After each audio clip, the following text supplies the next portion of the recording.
3장 1절로부터 4절까지 말씀입니다.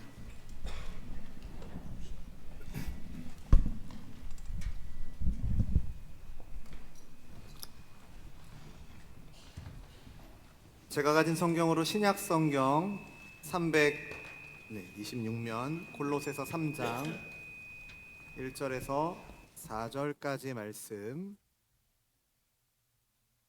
다 찾으신 줄로 알고 제가 봉독하겠습니다. 그러므로 너희가 그리스도와 함께 다시 살리심을 받았으면 위의 것을 찾으라. 거기는 그리스도께서 하나님 우편에 앉아 계시느니라. 위의 것을 생각하고 땅의 것을 생각하지 말라. 이는 너희가 죽었고 너희 생명이 그리스도와 함께 하나님 안에 감추어졌음이라. 우리 생명이신 그리스도께서 나타나실 그때에 너희도 그와 함께 영광 중에 나타나리라. 아멘. 오늘은 골로새서 3장 1절로 4절의 말씀을 가지고 우리의 부활이라는 제목으로 말씀 전하고자 합니다. 저 모니터를 조금만 올려주시면 감사하겠습니다.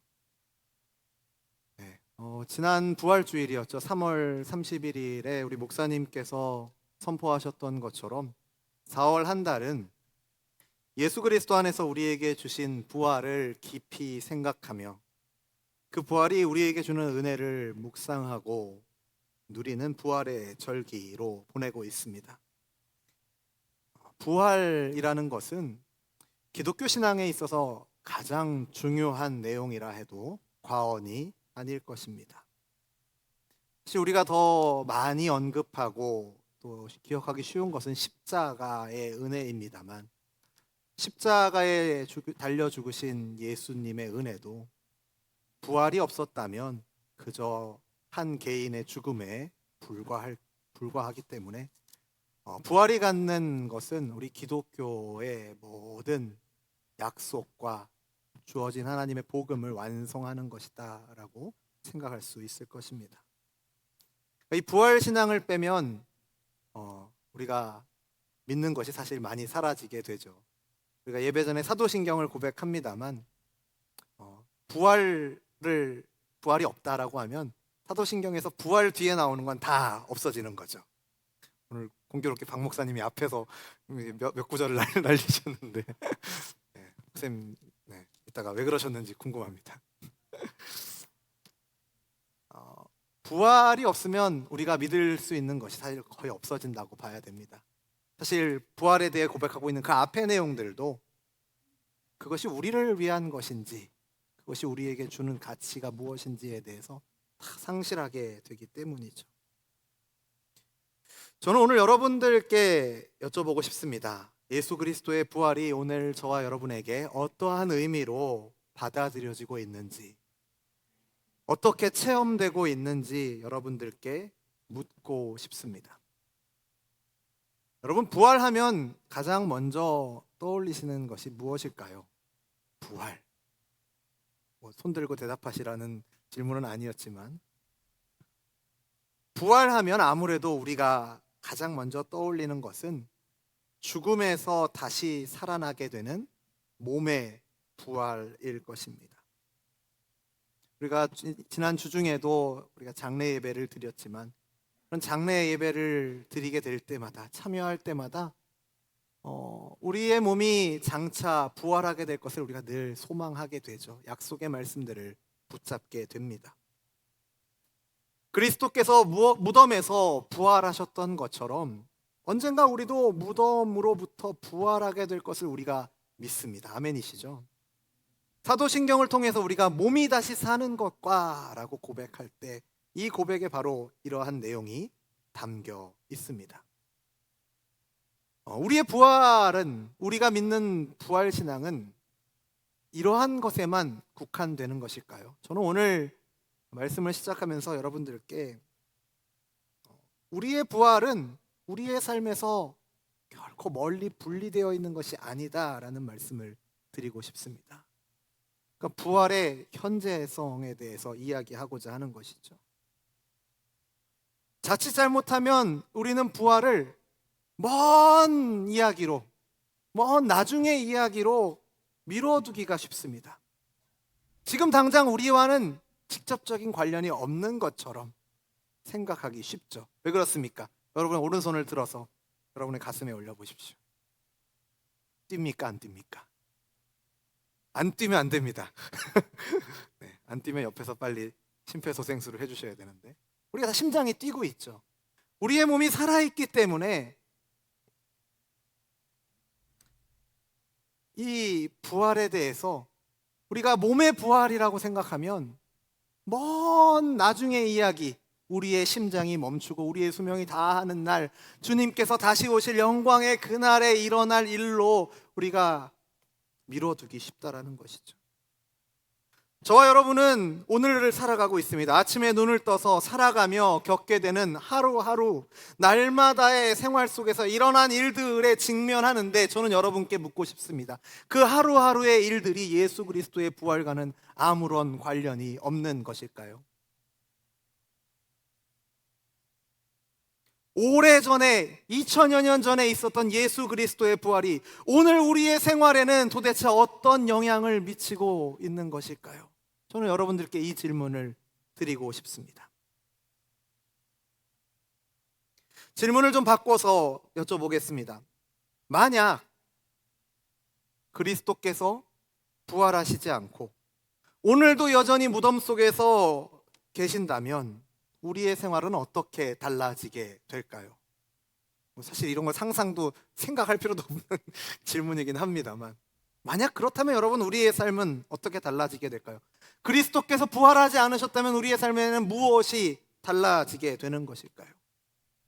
그리스도께서 부활하심으로 인해서 우리의 삶에 주는 영향에 대해서 지금으로부터 약 460년 전에, 정확하게 461년 전에, 몇 년이죠? 1563년에 우리 믿음의 선배들이 신앙의 고백을 요약해 놓은 것이 있습니다. 하이델베르크 요리문답이라는 신앙의 내용들을 정리해서 문답 형식으로 질문하고 대답하는 형식으로 정리해 놓았는데요. 거기에 45번째, 45번째 질문이 이렇습니다. 제가 여러분들께 여쭤보겠습니다. 그리스도의 부활은 우리에게 어떤 유익을 줍니까? 제가 첫째, 둘째, 셋째로 나올 건데 제가 첫째 하면 여러분들이 뒤에 거 쭉 읽어주시면 되고요. 둘째 하면 여러분이 읽어주시면 됩니다. 먼저 질문을 다시 드리겠습니다. 그리스도의 부활은 우리에게 어떤 유익을 줍니까? 첫째, 네, 화면이 나와주시면 감사하겠습니다. 네, 첫째,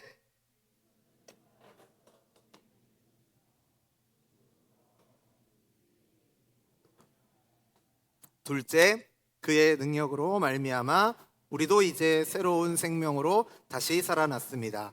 셋째, 그리스도의 부활은 우리의 영광스러운 부활에 대한 확실한 보증입니다. 아멘.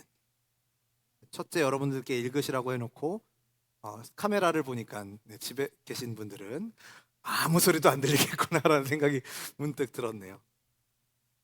요리문답의 하이델베르크 요리문답의 45번째 질문은 그리스도의 부활이 우리에게 어떠한 유익을 주는가에 대한 질문입니다. 그리고 그에 대한 답변으로 그리스도는 부활로서 죽음을 이기셨고 그 죽음으로 얻으신 의에 우리로 하여금 참여하게 하신다. 또한 그의 능력으로 말미암아 우리도 이제 새로운 생명으로 다시 살아났다. 세 번째로 그리스도의 부활은 우리의 영광스러운 부활에 대한 보증이, 확실한 보증이 된다라고 이야기하죠. 저는 그중에 오늘 두 번째 답변에 대한 내용을 중심으로 말씀을 전하려고 합니다. 다시 한번 읽어볼까요? 같이 읽습니다. 시작. 그리스도의 능력으로 말미암아 우리도 이제 새로운 생명으로 다시 살아났습니다. 아멘.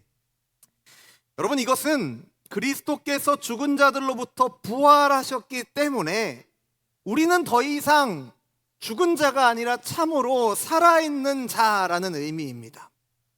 그리스도께서 오래전에 부활하셨을 때 우리도 또한 새로운 생명으로 부활했다라는 것입니다. 여기에는 하나의 전제가 있죠. 무엇일까요? 그것은 우리에게 부활이 필요하다라는 것입니다. 우리는 부활해야 할 필요가 있다라는 것을 전제하고 있습니다. 사실 부활해야 할 필요가 있다, 새로운 생명으로 태어나야 한다라는 말은 어쩌면 듣는 분에 따라서는 조금 불편하게 들릴 수도 있습니다. 왜냐하면 우리의 자연적인 생명, 부활하기 이전의 생명은 영 상태가 좋은 것이 아니라는 것이죠. 그래서 그것으로는 안 되고 우리가 새로운 생명이 필요하다라는 것이죠. 이걸 다른 표현으로는 우리는 죄인이었습니다 라는 표현으로 이야기할 수 있겠죠. 자연적인 생명, 이 옛 생명은 새로운 생명으로 바뀌어야 합니다. 그런데 이 새로운 생명으로 바뀌기 위해서는 죽은 자들로부터 부활하신 그리스도, 그분과 함께 부활하지 않으면 우리는 이 생명을 결코 얻을 수 없다라는 것을 여러분 기억하시기 바랍니다. 새로운 생명에 대해서 이야기하기 전에 옛 생명에 대한 이야기를 좀 해보도록 하겠습니다. 우리의 옛 생명이 어떠한 것이었는가? 도대체 그 옛 생명이 무엇이길래 우리에게 새로운 생명으로 부활해야 한다? 새로운 생명, 부활의 필요성을 말하고 있는 것일까요? 이 질문에 대한 답을 얻기 위해서는 우리가 어디로 가면 될까요? 에덴 동산으로 가면 됩니다. 에덴 동산에 두 사람이 살고 있었습니다. 살고 있던 주민들은 누구와 누굴까요? 네, 등본을 떼어와야 되나요? 아담과 하와가 살고 있었죠. 이 두 사람은 성경적인 의미에서 살아있던 자들입니다. 육체가 살아 숨쉬고 있었을 뿐만 아니라 두 사람이 날마다 하나님의 복을 누리며 살고 있었습니다. 이들은 하나님 아버지의 손안에서 안전하였고요, 모자라는 것이 없었습니다. 저주가 없었고 고통도 없었고 낭망도 없었고 슬픔도 없었습니다. 그런데 여러분, 이들에게 어떠한 일이 일어납니까?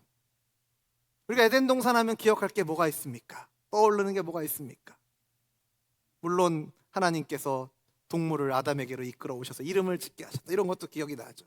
하지만 에덴 동산 하면 우리가 제일 떠올려야 하는 내용, 우리가 잊지 말아야 할 내용은 무엇입니까? 그들이 범죄한 것입니다. 하나님께서 먹지 말라고 하신 나무의 열매를 먹음으로 상황이 바뀌게 되었죠. 창세기 2장 17절 말씀 같이 한번 읽어볼까요? 같이 읽겠습니다. 시작. 선악을 알게 하는 나무의 열매는 먹지 말라. 내가 먹는 날에는 반드시 죽으리라. 하나님께서는 이미 이들에게 먹지 말라, 그거 먹으면 죽는다, 반드시 죽는다라고 말씀하셨죠. 하지만 아담과 하와는 사단의 유혹을 받아서 자발적인 불순종으로 이 열매를, 금지된 열매를 먹게 되었습니다. 그리고 그날 하나님의 약속에 따라서 금지된 열매를 먹었던 그날 이 두 사람은 죽게 되었습니다. 이것이 심장이 멈췄더라는 이야기가 아니겠죠. 이 두 사람은 즉시 죽지 않았습니다. 열매를 먹은 후에 많은 시간이 지난 후에 이들에게 육체적인 죽음이 찾아오게 됩니다. 하지만 이들이 에덴 동산에서 불순종함으로 인해 비록 그들이 즉각적인 육체적인 죽음을 경험하진 않았다 하더라도 이들은 영적으로 분명하게 반드시 죽게 된 것입니다. 그래서 바울은 죄 가운데 죽었다라고 말하고 있는 그러한 상황에 지금 이 둘이, 아담과 하와가 처하게 된 것이죠. 여러분, 영적으로 죽었다라는 것이 어떤 의미입니까? 영적으로 죽은 아담과 하와가 영적으로 죽기 전과 죽은 후의 삶이 어떻게 달라지게 되었습니까? 이들의 삶에 이 죽음이 가지고 온 영향이 무엇입니까? 창세기 3장을 보면 그 내용들을 알 수 있죠. 3장 14절에서 하나님께서 뱀에 대해서 심판의 저주의 말씀을 주시고, 16절에 가면은 하와에게, 17절부터는 아담에게 죄로 인한 심판의 말씀을 주십니다. 거기에 기록된 내용들은 범죄 이후로 영적으로 죽은 아담과 하와의 생활이 불순종하기 전과는 전혀 다른 생활이 될 것이다 라는 이야기를 하고 있죠. 슬픔과 고통과 좌절과 실패로 가득한 삶이 될 것이다 라고 말하고 있습니다. 그리고 실제로 그들의 삶이 그렇게 되었고, 에덴에서 쫓겨난 이후에 그들의 삶은 이전에, 범죄하기 전에 에덴에서 누리던 삶과는 전혀 다른 생활이 되었습니다. 이것이 바로 죄 가운데 죽은 자, 육신은 살아있지만 영적으로는 죽은 자가 살아가는 모습입니다.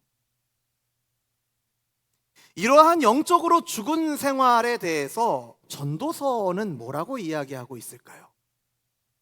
여러분, 전도서를 한 단어로 정리하면은 전도서의 주제가 뭘까요? 히읗으로 시작합니다. 뭘까요? 잘 모르시겠으면 힌트를 드리겠습니다. 전도서 1장 2절 말씀 함께 읽겠습니다. 같이 읽습니다. 시작. 전도자가 이르되 헛되고 헛되며 헛되고 헛되니 모든 것이 헛되도다. 자, 다시 한번 여쭤보겠습니다. 전도서의 주제는 무엇일까요? 헛되다. 어떤 분이 헛 이렇게 하시면 네, 헛되다라는 것이죠. 여러분이 헛되다라는 말을 오해하시면 안 됩니다. 단순히 허무주의에 빠진 사람이 탄식하면서 하는 말이 아닙니다. 그 정도 수준이 아닙니다. 이 전도서 기자는 그의 삶 속에서 많은 실패와 좌절을 경험하는데 지쳐 있었죠. 실패와 낙심과 상한 마음들, 그런 것들을 이겨내려고 노력했는데도 안 되고 지쳐 있었습니다. 이러한 노력들을 우리가 어디서 볼 수 있는가? 전도서 2장을 보면 알 수 있습니다. 그 내용을 시간 관계상 다 보진 않겠습니다만 전도서 2장을 보면 솔로몬이 이렇게 이야기합니다. 내가 이것도 해보고 저것도 해봤어 이야기하죠. 내가 내 마음을 지혜로 다스리면서 술로 내 육신을 즐겁게 할까? 많죠. 토요일 날 저녁에 명일초소 앞에 가면 술로 육신을 즐겁게 하시는 분들이 많습니다. 건물 밑에도 계시고요. 많습니다. 또 이야기하죠. 내가 사업을 크게 해봤고 집도 만들었고 포도원도 일구어 먹고 이 일도 했고 저 일도 했고 노비들도 사봤고 노예들을 낳기도 했고 내가 이전에 예루살렘에 살던 사람들보다 내가 모든 소와 양떼의 소유를 더 많이 가져보기도 했고 은과 금과 왕들이 소유한 보배와 여러 지방의 보배를 다 나를 위해서 가져봤는데 또 노래하는 남녀들과 인생들이 기뻐하는 처첩을 내가 많이 두어봤는데 결론이 뭐예요? 헛되다. 2장 11절 말씀 같이 읽습니다. 시작. 그 후에 내가 생각해 본즉 내 손으로 한 모든 일과 내가 수고한 모든 것이 다 헛되어 바람을 잡는 것이며 해 아래에서 무익한 것이로다. 소위 산전수전을 다 겪어보고 다 이것도 해보고 저것도 해보고 이 시도도 저 시도도 해보고 나서 솔로몬이 말하는 것은 다 헛되다라는 결론이죠. 왜 솔로몬은 이러한 결론을 내리고 있을까요? 솔로몬이 헛되다고 말했던 2장 1절부터 기록된 내용들, 사실 우린 주님께 그렇게 기도한 적 없으십니까? 주님, 저도 이렇게 겪어보고 헛되다고 말하고 싶습니다. 솔로몬이 가지고 있었던 것에 100분의 1만 우리가 가지고 누리더라도 우리의 삶을 굉장히 많은 부분에서 바꿀 수 있는 것들이죠. 사실 많은 사람들이 솔로몬이 헛되다고 했던 이러한 것, 많은 사람이 아니죠. 모든 사람이 이것들을 붙잡고 바라보며 이것을 향해서 달려가고 있습니다. 그런데 솔로몬은 왜 헛되다고 말하는 것일까요? 건강 잃으면 다 소용없어 이런 뜻일까요? 그런 측면이 아닙니다. 자신이 가지고 있는 것이 매우 이 풍성한 것들이 나를 행복하게 만들 수 없고 나에게 다 헛된 것이라고 말하는 이유가 무엇일까요? 그 이유는 아무리 이러한 것들을 많이 가져보고 이러한 경험을 하고 저러한 경험을 해봐도 하나님께서 저주로 선언하신 슬픔과 고통과 실패를 극복할 수 없기 때문입니다. 창세기 3장에서 하나님께서 선언하신 죄로 인한 저주, 죄로 인한 심판, 그것을 극복해 보려는 인간의 모든 노력은 다 실패할 수밖에 없기 때문입니다. 하나님의 저주로부터 피하려는 인간의 노력들은, 죄인들의 노력은 무익한 일이기 때문에 전도서 기자는 그러한 모든 것들이 다 헛되다라고 말하고 있는 것이죠. 하나님의 심판의 손이 우리의 죄 때문에 우리 위에 올려져 있습니다. 그렇기 때문에 성경적인 의미에서 생명이라는 것은 타락한 자들, 죄인들과는 상관이 없는 것이죠. 우리는 전에 영적으로 죽었던 사람들입니다. 제가 예전에 기도하면서 기도할 일이 많잖아요. 뭐 코로나 때는 대표 기도도 참 많이 했습니다만 저는 설교보다 대표 기도가 더 어렵더라고요. 기도하면서 또 설교 마치고 기도하거나 할 때 이렇게 습관적으로 썼던 표현이 하나 있습니다. 우리의 죄와 허물로 인해 죽을 수밖에 없다, 이렇게 기도를 했는데 예배 마치고 나서 한 장로님이 저에게 찾아오셔서 목사님, 죽었던입니다. 죽었던. 제가 틀린 말은 아닌데 제 말에는 오해의 여지가 있겠더라고요. 죽을 수도 있고 안 죽을 수도 있는데 이런 여지가 남게 되더라고요. 성경은 뭐라고 이야기합니까? 죄와 허물로 인해 죽었던 너희를 살리셨도다 라고 말하고 있죠. 우리의 육체가 숨을 쉬고 있지만 성경적인 의미로는 살아있을 수 없는 것이죠. 죽었던이죠. 전도서 기자가 오랫동안 이 죽은 생명이 제공하는 행복과 만족을 얻기 위해서 노력하는 가운데 좌절을 경험하면서 배운 고백이 무엇입니까? 헛되다라는 것입니다. 무익하다라는 것이죠. 그래서 사도 바울은 에베소 교회 성도들에게 그들이 이전에 예수 그리스도를 믿기 전에 어떠한 상태였는가 에베소서 2장에서 1절부터 3절까지의 말씀을 통해 우리에게 이야기해 줍니다. 함께 읽겠습니다. 그는 허물과 죄로 죽었던 너희를 살리셨도다. 그때 너희는 그 가운데에서 행하여 이 세상 풍조를 따르고 공중의 권세 잡은 자를 따랐으니 곧 지금 불순종의 아들들 가운데서 역사하는 영이라. 전에는 우리도 다 그 가운데에서 우리 육체의 욕심을 따라 지내며 육체와 마음에 원하는 것을 하여 다른 이들과 같이 본질상 진노의 자녀이었더니. 바울이 지금 무엇을 이야기하고 있습니까? 이 말씀을 통해서 육체의 욕심을 따라 지내며 육체와 마음에 원하는 것을 하는 자의 생명에 대해서 말하고 있는 것이죠. 전도서 기자가 헛되다라고 선언했던 바로 그 생명에 대해서 이야기하고 있는 것입니다. 죽은 생명이죠. 말이 좀 어폐가 있습니다만 죽은 생명에 대해서 이야기하는 겁니다.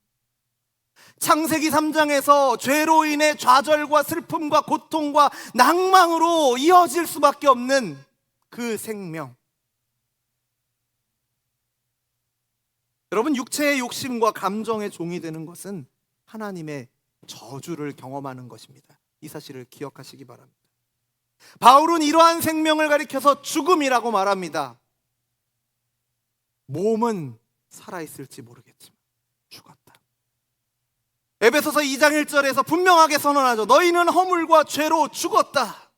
육체의 감정에 따라서, 기분에 따라서 자기를 내맡겨서 감정에 이끌리는 대로 행동을 하고 자기의 분노와 원한을 표출하고 자기의 욕정대로 행하고 무엇인가에 빠져서 헤어나오지 못하고 기분에 따라서 살아가고 자기를 통제하지 못하고 나오는 대로 말하는 이런 모습들이 생명 없는 자의 모습, 죽은 자의 모습이다 라고 바울은 말하고 있는 것입니다.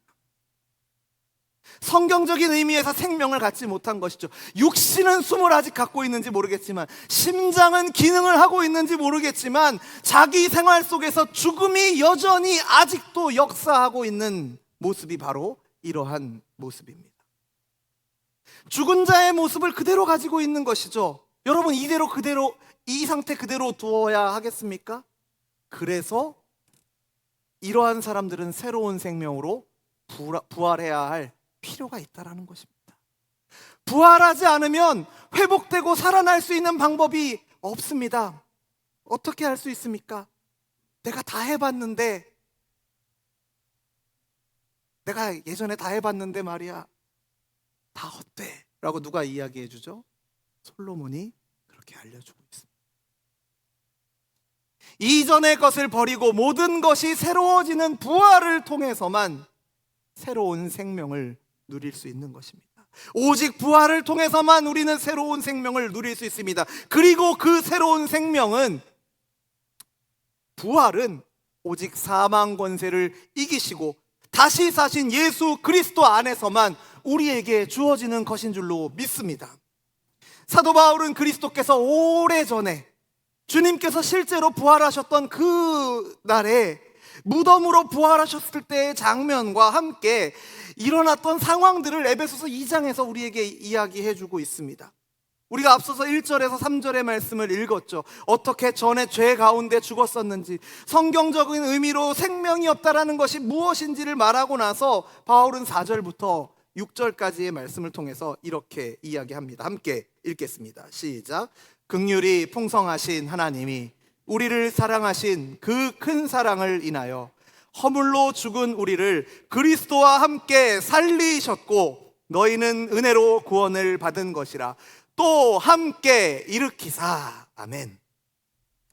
사도 바울은 에베소 교회 성도들을 향해서 그냥 살아났어, 너희가 그냥 살아났어, 너희 부활했어 라고 이야기하지 않습니다. 그리스도와 함께 살아나게 되었다, 그리스도와의 연합을 이야기하고 있는 것이죠. 이 말이 무슨 말입니까? 그리스도께서 무덤에서 장사된 지 사흘 만에 부활하셨을 때, 살아나셨을 때 에베소 교회 성도들도 함께 살아났다라는 것입니다. 그리스도께서 십자가에 못 박히셨을 때 신자들도, 믿는 자들도 함께 못 박혔음을 의미하는 것이죠. 또 그리스도께서 무덤에 묻히셨을 때 우리도 함께 묻혔던 것입니다. 그리고 이 연합은 그리스도께서 살아나셨을 때, 부활하셨을 때 우리 믿는 자들도 함께 살아나게 되었다라는 것을, 함께 부활했다라는 것을 알려주는 것입니다. 물론 여기에서 육체적으로 같이 십자가에 못 박힌 것 아니죠. 여기 혹시 계신 분들 중에 2000년 전에 그때 예수님과 함께 같은 못을 공유하셨던 분 아무도 안 계시죠. 예수님과 함께 무덤 속에 육체적으로 함께 묻혔던 사람 여기 아무도 없습니다. 이것은 우리의 육체적인 눈에 보이는 문제를 이야기하는 것이 아닙니다. 영적인 현실을 말하는 것이죠. 우리가 다소 이해할 수 없지만, 이해하기 어렵더라도 그 옛날에 아까 우리가 봤던 창세기에 아담이 죄에 빠졌을 때 우리도 거기에 함께 있었습니다. 그래서 우리도 죄에 빠지게 된 것이죠. 우리가 이해할 수 없지만 그리스도께서 십자가에 달려 죽으실 때 우리도 그 자리에서 함께 죽었음을 성경은 우리에게 이야기합니다. 그래서 우리가 그리스도의 죽음에 포함되는 것이죠. 우리는 그리스도와 함께 죽었습니다. 또 우리가 이해할 수 없는 영역의 고백이지만 그리스도께서 무덤에 묻히실 때 우리도 함께 묻혔고, 그리스도께서 다시 살아나셨을 때 우리도 그리스도와 함께 다시 살아났다. 이것이 성경이 우리에게 말해주는 진리입니다. 이것만이 우리에게 소망이 되는 말씀이죠. 그런데 여러분, 그리스도께서 이런 목적을 위해서 죽은 자로부터 부활하신 겁니다. 다시 말하면 하나님께서 그리스도를 다시 살리신 이유는 그리스도, 내 아들에게 죽음을 이길 수 있는 그런 능력이 있어 라는 정도를 알려주시기 위함이 아니라, 그것을 넘어서서 그리스도의 부활로 인해서 하나님의 백성에게 새로운 생명을 얻게 하기 위해서 그리스도를 다시 살리신 줄로 믿습니다. 따라서 우리는 그리스도의 부활이 예수 그리스도 그 개인의 부활만이 아니라 우리의 부활도 포함하고 있음을 주목해야 합니다. 그리고 특별히 그 부활이 우리의 생명이 끝나는 어느 마지막 날, 그리고 이 세상이 마무리가 되는 주님 다시 오시는 그날의 영광스러운 부활만을 가리키는 것이 아니라 현재 오늘 우리의 부활도 포함하고 있다는 것을 우리는 주목해야 합니다. 고린도후서 5장 17절 말씀, 너무나도 잘 아시는 말씀이죠. 함께 읽겠습니다. 시작. 그런즉 누구든지 그리스도 안에 있으면 새로운 피조물이라, 이전 것은 지나갔으니 보라 새 것이 되었도다. 뭐라고 이야기하고 있습니까? 잘 봐, 마지막에 재림의 때가 되면 새로운 것이 될 거야, 새로운 것이 되는 날이 올 거야 라고 말하고 있지 않습니다. 바로 지금 우리가 부활하신 주님 안에서 새로운 생명으로 부활하였고, 새로운 피조물이 되었고, 새로운 것이, 새 것이 되었음을 사도 바울은 분명하게 선언하고 있습니다. 이 사실을 믿으시기 바랍니다. 여러분, 이 새로운 생명으로의 부활이 우리에게 의미하는 것이 무엇일까요? 제가 말씀의 첫 시작 부분에 드렸던 질문이죠. 우리가 여기까지 부활에 대해 생각해 보았는데, 이 그리스도의 부활이 장차 우리에게 주어질 부활의 영광만이 아니라 오늘 우리가 그리스도와 함께 부활하였고 살아있는 자가 되었다라는 것이 우리의 삶에 어떠한 의미가 되는 것일까요? 이 생명은 우리가 하나님께 대하여 살아있는 자가 되는 것입니다. 여러분, 아담과 하와가 그리고 우리가 함께 지었던 그 처음의 죄로 인해서 우리가 죄 가운데 죽었죠. 우리는 죽었던 자들입니다. 우리가 죄 가운데서 죽었기 때문에 우리는 더 이상 하나님의 복을 기대할 수도 없고 하나님 앞에 나아갈 수도 없었습니다. 이 죽음이 우리 위에 하나님의 진노를, 하나님의 저주를 임하게 했고, 창세기 3장에서 이야기했던 슬픔과 고통과 실망과 수고와 땀과 흙, 이러한 것들이 우리에게 있게 된 것입니다. 전도서 기자가 말하는 헛된 인생을 살아갈 수밖에 없게 된 것이죠. 하지만 하나님의 자녀들은, 예수 그리스도를 믿는 저와 여러분들은 그리스도의 능력에 의해서 새로운 생명으로 부활한 줄로 믿습니다. 하나님께서 부활한 죄인들을 성경적인 의미로 살아있는 자로 여기신다라는 것입니다. 그리스도 안에서 주어진 새로운 생명으로 인해서 하나님에 대해서 살아있는 자로 여기신다라는 것입니다. 창세기 3장에서 인간에게 주어진 죄로 인한 저주가 사라졌다라는 것입니다. 그런데 목사님, 정말 사라진 거 맞나요? 라는 질문이 우리에게 있습니다. 여러분, 슬픔과 고통과 수고와 땀이 여러분에게 없으십니까? 전 지금도 땀을 흘리고 있습니다. 우리는 해산의 고통이 우리에게 여전히 존재하고 수고해야 소산을 얻게 되고, 전도서 기자가 말하는 것처럼 많은 것들을 붙잡아 봐도 달라지지 않는 것처럼 보이는 현실이 우리에게 놓여져 있습니다. 죽음은 어떻습니까? 우리를 포함한 많은 사람들, 모든 사람들을 지금도 데려가려고 하고 있죠. 주장하려고 하고 있죠. 여전히 우리에게 슬픔과 고통과 수고가 남아있는데 뭐가 달라졌다라는 말입니까? 라고 저에게 물으신다면 저는 이렇게 말씀드리고 싶습니다. 달라졌다라는 것입니다.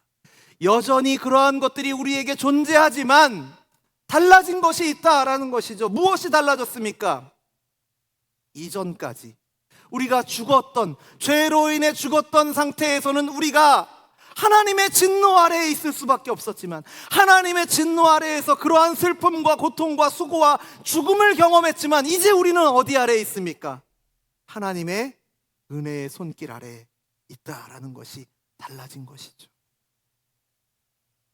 이전에 하나님의 진노 아래에서 슬픔과 고통과 수고와 죽음은 우리로 하여금 죽음만을 바라보게 합니다. 절망을 향해서 볼 수밖에 없는 것이죠. 아무리 눈을 돌려보아도 이 수고와 슬픔과 고통과 이러한 모든 문제들이 다 죽음으로 귀결될 수밖에 없습니다. 하지만 하나님의 은혜의 손길 아래에서 우리는 여전히 슬퍼하고 수고하고 고통하고 죽음을 접하지만 우리는 상황이 달라졌기에, 이제는 하나님의 은혜의 손길 아래에 있기에 하나님께서 우리에게 슬픔을 허락하신다고 하실지라도 하나님께서 그 슬픔을 우리의 선으로 바꾸실 것을 우리는 기대할 수 있는 것입니다. 소망할 수 있는 것이죠. 우리가 확신해야 할 것이 바로 이것입니다. 우리가 누리게 된 부활의 실체가 바로 여기에 있습니다. 그럼 이러한 부활에 대해서 우리가 어떻게 반응해야 할까요? 방금 전까지 말씀드린 것처럼 부활하신 예수님을 믿는 믿음으로 우리도 또한 새로운 생명으로 부활했습니다. 우리 부활주일날 하는 거 있잖아요. 목사님께서 나오셔서 예수님 부활하셨습니다 하면 우리 뭐 어떻게 하죠? 네, 진실로 부활하셨습니다. 또 예수님 부활하셨습니다 하면 어떻게 하죠? 네. 여러분, 예수님께서 진실로 부활하셨고요, 우리도 부활했습니다. 부활하게 될 것입니다가 아닙니다. 따라해볼까요? 우리도 부활했습니다. 제가 예수님 부활하셨습니다 하면 여러분, 우리도 부활했습니다. 이렇게 한번 외쳐보겠습니다. 예수님 부활하셨습니다. 여러분, 우리가 새로운 생명으로 부활했습니다. 하나님과의 관계가 회복되었습니다. 더 이상 죄 가운데 죽은 자가 아니라 하나님께 대하여 살아있는 자가 된 것입니다. 이러한 자의 특징이 무엇일까요? 하나님께 대하여 살아있는 자, 이제 죄 가운데 죽은 자가 아니라 하나님께 대하여 살아있는 자들이 갖고 있는 특징이 무엇일까요? 이전에 헛된 인생을 살던 시절에는 이것저것에 자극을 많이 받았죠. 그래서 감정이 막 흔들렸습니다. 하지만 더 이상 그러한 것들에 자극을 받지 않죠. 오히려 우리의 삶 전체가 하나님께 맞추어지게 되는 것입니다. 이전에는 그 솔로몬이 말하는 내가 이거 다 해봤어 하는 것들에 우리가 초점을 가지고 살아가죠. 좋은 집이나 자동차, 나에게 웃음을 주고 행복을 주고 쾌락을 주고 있는 것들에 우리가 관심을 가지고 우리의 초점을 맞추고 살았다면, 부활한 사람, 하나님과의 관계가 회복된 사람, 더 이상 죄 가운데 죽은 자가 아니라 하나님께 대하여 살아있는 자는 나를 생명으로 회복시켜 주신 하나님께 우리의 생활의 초점이 삶의 중심이 맞춰져야 하는 줄로 믿습니다. 이 사실에 대해서 로마서 6장이 뭐라고 선언하고 있습니까? 함께 읽겠습니다. 로마서 6장 10절에서 11절 말씀입니다. 함께 읽겠습니다. 그가 죽으심은 죄에 대하여 단번에 죽으심이요, 이와 같이 너희도 너희 자신을 죄에 대하여는 죽은 자요 그리스도 예수 안에서 하나님께 대하여는 살아있는 자로 여길지어다. 아멘. 사도 바울은 여기서 하나님께 대하여 산 자에 대해서 말하고 있습니다. 살아있는 자, 사는 자의 목적은, 생명이 있는 자의 목적은 더 이상 자신이 아닙니다. 이 세상에 무엇인가가 아니라 돈이나 명예나 술이나 어떤 건물이나 우리의 마음을 즐겁게 해준다고 생각하는 이 세상의 무엇인가가 아니라 하나님이 우리의 목적이 되는 것이죠. 하나님께 영광을 돌리는 것이 우리의 목적이 되는 것입니다. 당신의 영광을 위해서 우리를 창조하시고 당신의 영광을 찬양하도록 하기 위해서 아들을 보내신 바로 그 하나님을 찬양하는 것이 살아있는 자, 생명을 가진 자의 삶의 목적인 줄로 믿습니다. 그리스도인들은 그리스도의 부활에 연합되었습니다. 포함되어 있습니다.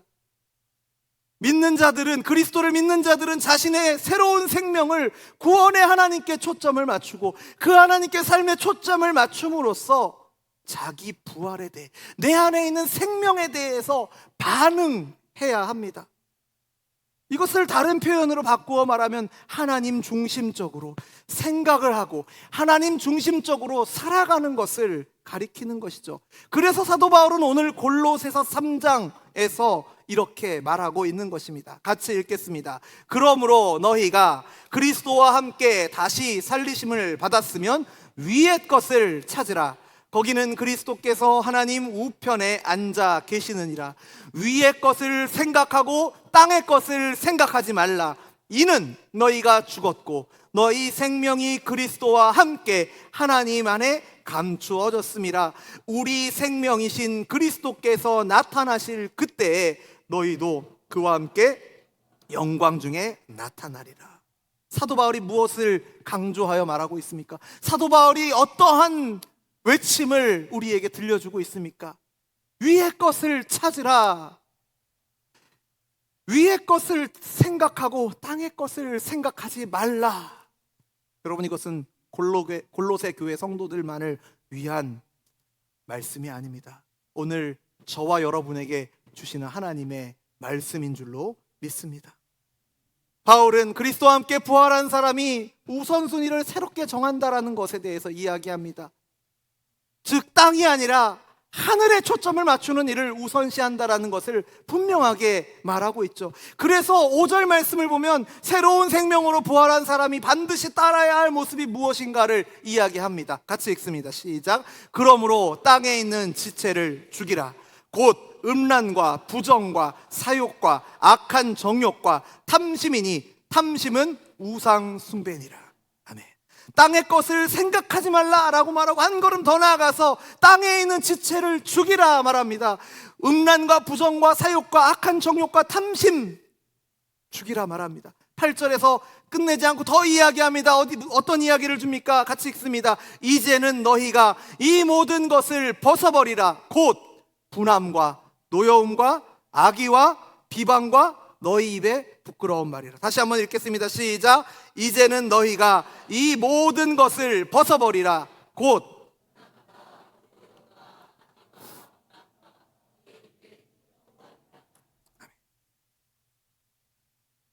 뒤의 말씀이 우리가 살아가는 세상에서 흔히 겪는 모습들 아닙니까? 그리스도가 없이 살아가는 사람들에게는 분함과 노여움과 악의와 비방과 입에 부끄러운 말들이 가득합니다. 하지만 사도 바울은 선언합니다. 권면합니다. 선포하고 있습니다. 그러한 것들을 벗어버리라. 이러한 것들을 벗어버리고 이러한 것들을 제거하는 대신에 어떻게 살라고 이야기합니까? 12절부터 14절까지 말씀입니다. 오늘 말씀 많이 읽죠? 네, 같이 읽겠습니다. 그러므로 너희는 하나님이 택하사 거룩하고 사랑받는 자처럼 긍휼과 자비와 겸손과 온유와 오래 참음을 옷 입고 누가 누구에게 불만이 있거든 서로 용납하여 피차 용서하되 주께서 너희를 용서하신 것 같이 너희도 그리하고 이 모든 것 위에 사랑을 더하라. 이는 온전하게 매는 띠니라. 아멘. 사랑하는 성도 여러분, 사도 바울이 지금 무엇을 말하고 있는지 아시겠습니까? 사도 바울은 그리스도의 부활과 우리의 삶을 연결해서 말하고 있습니다. 그리스도께서 부활하신 것처럼 장차 우리도 부활하게 될 것뿐만 아니라 오늘 우리의 삶에 대해서 우리가 살아 숨쉬고 살아가는 걸음하는 바로 오늘에 대한 이야기를 기록하고 있는 것입니다. 그리스도께서 부활의 첫날에 사망 권세를 이기시고 부활하신 것뿐만 아니라 그 부활에 참여한 그리스도와 함께 부활한 저와 여러분 역시도 반드시 부활한 생명을 우리의 삶으로 보여주어야 한다는 것을, 부활의 열매로, 삶의 열매로 우리 안에 새로운 생명이 있다는 것을 드러내야 함을 여러분 기억하시기 바랍니다. 새로운 생명을 얻기 위해서가 아닙니다. 우리 안에 이미 새로운 생명이 있기 때문에 이것의 다스림을 받아서 이것에 순종하여서 이 새로운 생명을 따라서 열매 맺는 저와 여러분 되기를 주님의 이름으로 축원합니다. 그리스도와 함께 새로운 생명으로 부활한 사람들의 삶은 하나님의 다스리심을 받는 새로운 생활 방식입니다. 새로운 삶의 열매, 새로운 삶의 고백으로 가득해야 하는 줄로 믿습니다. 사랑하는 열린비전교회 성도 여러분, 부활하신 그리스도 안에서 주어진 새로운 생명을 얻으신 성도 여러분, 하나님께 대하여 살게 된 살아있는 존재로 여겨지는 우리의 삶 가운데 거짓이 있어야 되겠습니까? 분노와 미움이 있어야 되겠습니까? 우리에게는 분노와 미움과 거짓이 아닌 다른 사람을 향한 긍휼과 자비와 겸손과 온유와 오래 참음, 이러한 것들로 다른 사람을 용서하고 용납하는 모습이 있어야 할 줄로 믿습니다. 세상은 서로를 판단하고 비난하고 상대방을 향하여서 나와 의견이 다르다라고 해서 감정에서 우러나오는 말을 서슴없이 내뱉습니다. 타인이 아닌 자기 자신에게만 관심을 갖고 자기의 평판만, 자기의 가치만, 자기의 기쁨만을 생각하며 살아갑니다. 모든 세상 사람들이 다 그렇게 살아갑니다. 하지만 우리는 그럴 수 없습니다. 우리 성도들은 그렇게 살아갈 수 없습니다. 우리 교회는 그래서는 안 됩니다. 왜 그렇습니까? 우리가 그리스도와 함께 부활하여 새로운 생명을 얻었기 때문입니다. 우리 안에 새로운 생명이 있기 때문에 우리는 그렇게 살아갈 수 없습니다.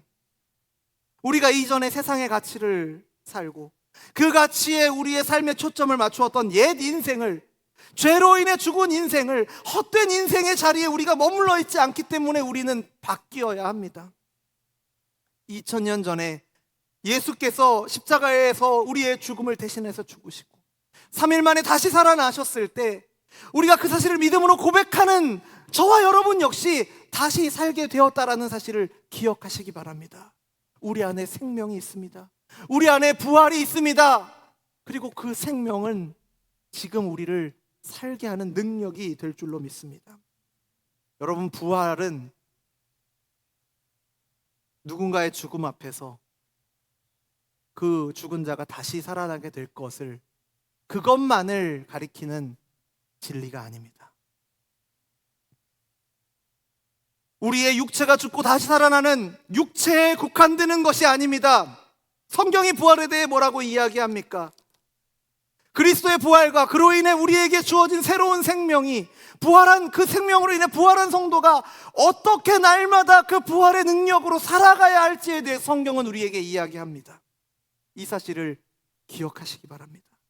우리의 입술로 예수 그리스도의 부활을 고백할 뿐만 아니라 우리의 삶으로 그분이 우리에게 주신 부활의 능력을, 새로운 생명을 삶으로 드러내고 고백하시는 저와 여러분 되기를 주님의 이름으로 축원합니다. 만약 그리스도께서 부활하지 않으셨다면, 여전히 무덤 속에 계셨다면 저와 여러분의 삶이 어떻게 달라졌겠습니까?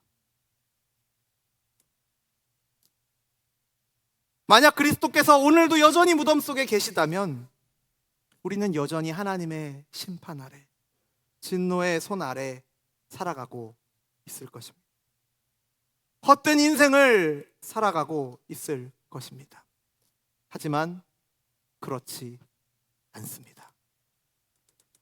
주님께서 부활하셨고 우리도 함께 부활했습니다.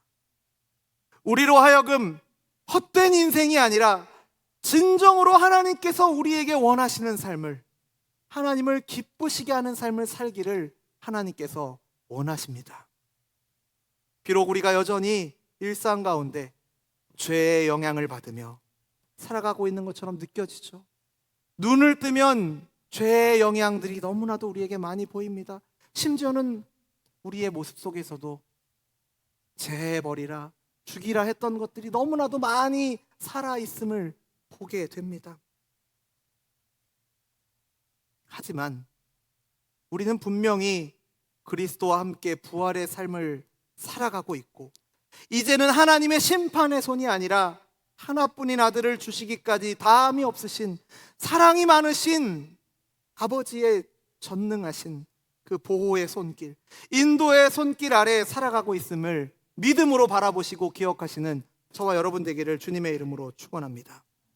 세상의 슬픔 속에서도, 세상 사람들과 같은 슬픔과 같은 고통과 같은 땀 흘림과 수고가 우리에게 존재하지만 우리를 그리스도와 함께 살리신 하나님의 손길이 우리를 지금도 붙들고 계시다라는 사실이, 그분께서 그의 아들 안에서 우리에게 주신 새로운 생명이 우리 안에 존재한다라는 사실이 저와 여러분에게 위로와 소망이 되기를 주님의 이름으로 축원합니다. 이 사실을 기억하며 우리가 서로 격려하고 하나님의 영광을 위해 살아가면서 우리 안에 있는 생명에 걸맞는 이 부활에 합당한 열매를, 부활의 열매를 맺으며 살아가시는 저와 여러분 되기를 주님의 이름으로 축원합니다. 우리 찬송가 436장, 우리 안에 주어진 놀라운 새 생명의 은혜를 기억하며 함께 고백하며 나아가겠습니다. 건반이 안 켜져 있습니다. 장로님 건반을 켜주십니다. 찬송가 436장 함께 찬양하겠습니다. 나 이제 주님의 새 생명 얻은 몸, 나 이제 주님의 새, 우리가 믿음으로 함께 선포하며 나아갑시다. 옛것은 지나고 새 사람이로다. 그 생명 내 맘에 강같이 흐르고 그 사랑 내게서 해같이 빛난다. 영생을 누리며 주 안에 살리라. 오늘도 내일도 주 함께, 주 안에 감추인, 주 안에 감추인 새 생명 얻으니 이전에 줬던 거 이제는 값없다. 하늘의 은혜와 평화를 맛보니 찬송과 기도로 영생을 누리며 주 안에 살리라. 오늘도 내일도 주와 함께 살리라. 산천도 초목도 새 것이 되었고 죄인도 원수도 친구로 변한다. 새 생명 얻은 자 영생을 누리니 주님을 모심. 우리 4절 고백하겠습니다. 주 따라가는 길 험하고 멀어도 찬송을 부르며 뒤따라가리라. 나 주를 모시고 영원히 살리라. 날마다 섬기며 주 함께 아멘. 영생을 누리며 주 안에 살리라. 오늘도 내일도 주와 함께 살리라. 우리 함께 말씀을 생각하며 기도하기를 원합니다.